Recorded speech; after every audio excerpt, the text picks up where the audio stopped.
Sarah Frézou est une triste habituée des déceptions amoureuses.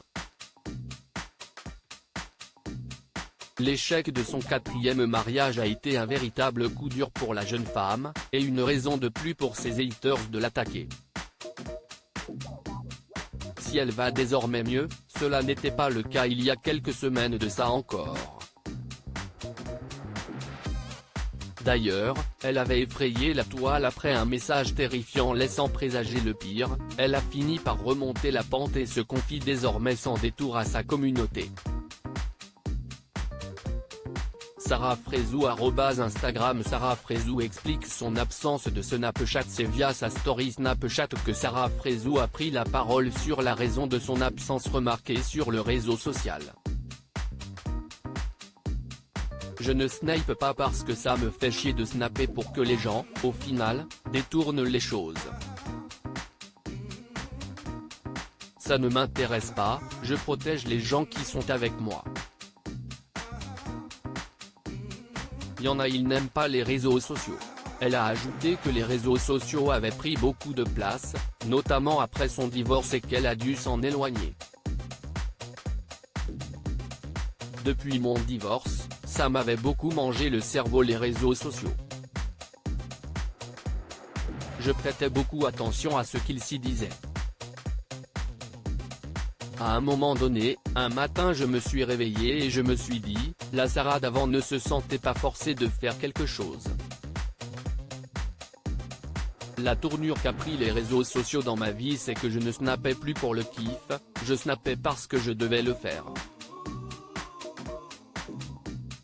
Aujourd'hui j'ai décidé tout simplement de revenir en arrière et de faire ce que j'ai envie, que ça plaise ou pas. Sarah Frézou reprend petit à petit, elle qui avait besoin d'être une personne normale après tout ce qui a pu se passer. Une femme qui craque en silence. Sarah Frézou a confié qu'il lui arrivait de craquer sans que sa communauté ne s'en aperçoive.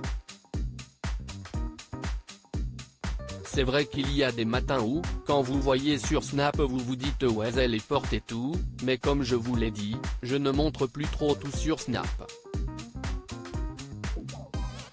Des fois je pleure dans mon coin, parce qu'il y a des matins je ne me sens pas bien. Je me pose des questions sur plein de trucs.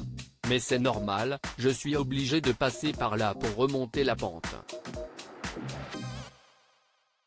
Elle a également tenu à répondre à ceux qui ont pu la reprendre lorsqu'il avait l'impression qu'elle sombrait. Vous ne pouvez pas savoir comment je suis quand j'ai une peine de cœur. Vous apprenez encore à me découvrir. Des fois j'ai ce pétage de câble où j'ai besoin de sortir, de m'habiller, de voir du monde pour ne pas laisser mon cerveau réfléchir. Une fois que j'ai apaisé, on revient. A-t-elle déclaré avant d'ajouter, j'ai craqué plusieurs fois durant les 4 mois qui viennent de passer. Il y a des soirs, je sortais en soirée, je rentrais et je me mettais à pleurer ou à crier dans ma chambre et ça me défoulait.